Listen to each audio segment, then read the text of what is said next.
Tingkat kemiskinan di Israel meroket setelah serangan brutal di Gaza.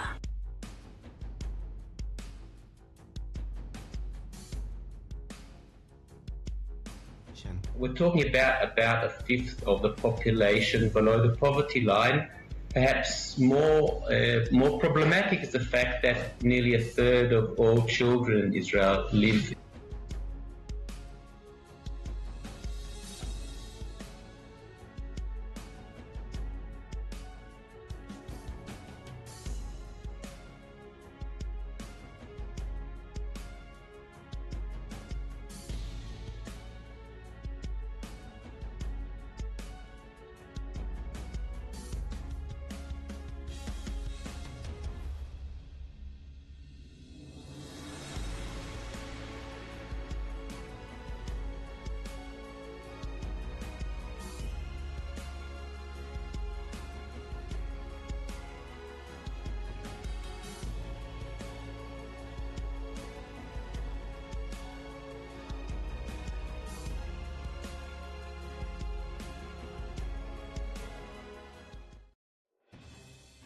Serangan militer Israel di Gaza mempunyai dampak yang sangat negatif terhadap perekonomian negara kolonial tersebut menurut temuan Alternative Poverty Report.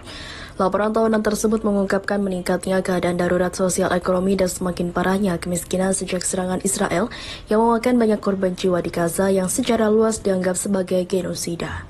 Menurut data laporan tersebut, pembunuhan tanpa pandang bulu yang dilakukan Israel terhadap warga Palestina di Gaza telah secara signifikan merusak pendapat 19,7% masyarakat Israel, dengan 45,5% menyatakan kekhawatiran akan semakin memburuknya kesulitan ekonomi. Yang mengejutkan, 100% badan amal yang didedikasikan untuk mendukung masyarakat miskin melaporkan tidak menerima bantuan dari pemerintah Israel sejak dimulainya invasi, meskipun ada peningkatan jumlah permintaan bantuan. Garis kemiskinan alternatif yang mewakili biaya hidup minimum didefinisikan sebagai 5.700 shekel per bulan dengan individu dan juga 12.938 shekel untuk satu keluarga yang terdiri dari 2 orang dewasa dan anak. Yang mengkhawatirkan adalah 81,8% penerima bantuan terlilit utang, 85,1% menderita kekurangan energi, 79,3% menderita penyakit kronis, 81,6% penerima bantuan lanjut usia hidup dalam kemiskinan, dan 31,5% menghadapi kerawanan dengan parah.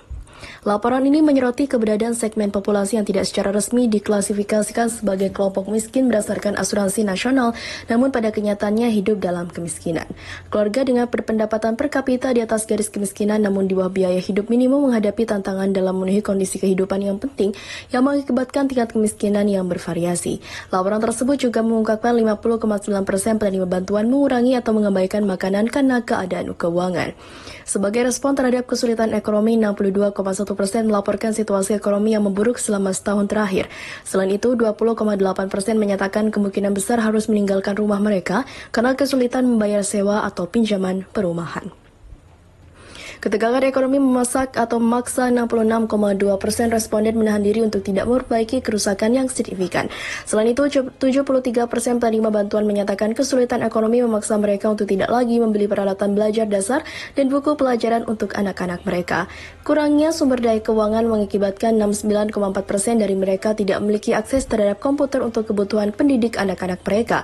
Di antara populasi lansia dan menerima bantuan, 81,6% hidup dalam kemiskinan dan 50,5% mengalami kemiskinan ekstrim. Yang meresahkan adalah 35,5% mengalami kerawanan dengan pangan yang serius dan 64% sudah berhenti membeli obat-obatan atau mencari perawatan medis karena kendala keuangan. Laporan ini menggarisbawahi memburuknya kesulitan ekonomi pasca perang di Gaza. Meskipun terjadi peningkatan jumlah keluarga yang membutuhkan dukungan sebesar 58,1%, semua badan aman melaporkan tidak menerima bantuan pemerintah sejak pecahnya perang. Kurang dari sepertiga asosiasi menerima bantuan dari pemerintah lokal. Hal ini menunjukkan adanya situasi yang memerlukan perhatian segera.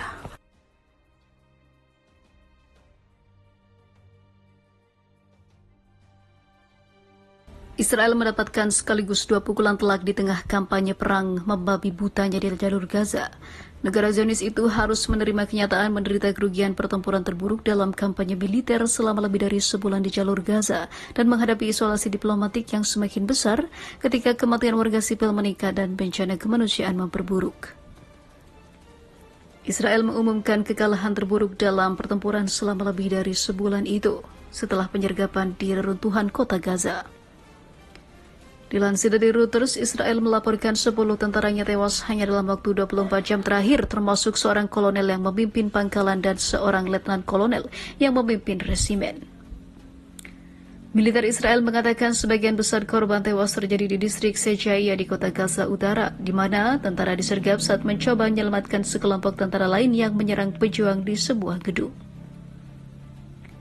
Hamas mengatakan insiden tersebut menunjukkan bahwa pasukan Israel tidak akan pernah bisa menaklukkan Gaza. Semakin lama Anda tinggal di sana, semakin besar pula kerugian dan kematian Anda, dan Anda akan keluar dari sana dengan membawa kekecewaan dan juga kerugian, kata Hamas. Israel melancarkan kampanyenya untuk memusnahkan kelompok militan Hamas yang menguasai Gaza dengan simpati global setelah para pejuangnya menyerbu pagar perbatasan pada 7 Oktober lalu. Namun sejak saat itu pasukan Israel mengepung daerah kantong tersebut dan menghancurkan sebagian besar wilayah tersebut dengan lebih dari 18.000 orang dipastikan tewas oleh Israel. Sejak gencatan senjata selama seminggu gagal pada awal Desember, pasukan Israel telah memperluas kampanye darat mereka dari jalur Gaza Utara ke selatan dengan menyerbu kota utama Khan Yunis di selatan. Israel pun kemudian mendapatkan pukulan telak kedua adalah saat Majelis Umum PBB menuntut gencatan senjata. Meski tidak memiliki kekuatan hukum, namun itu adalah tanda kuat dari terkikisnya dukungan internasional terhadap tindakan Israel. 3/4 dari 193 negara anggota memberikan suara mendukung dan hanya 8 negara yang bergabung dengan Amerika Serikat dan Israel dalam memberikan suara menentang. Sebelum pemungutan suara, Presiden Amerika Serikat Joe Biden mengatakan Israel masih mendapat dukungan dari sebagian besar dunia untuk berjuang melawan Hamas. Tetapi mereka mulai kehilangan dukungan karena pemboman tanpa pandang bulu yang terjadi, katanya pada sebuah acara donor kampanye.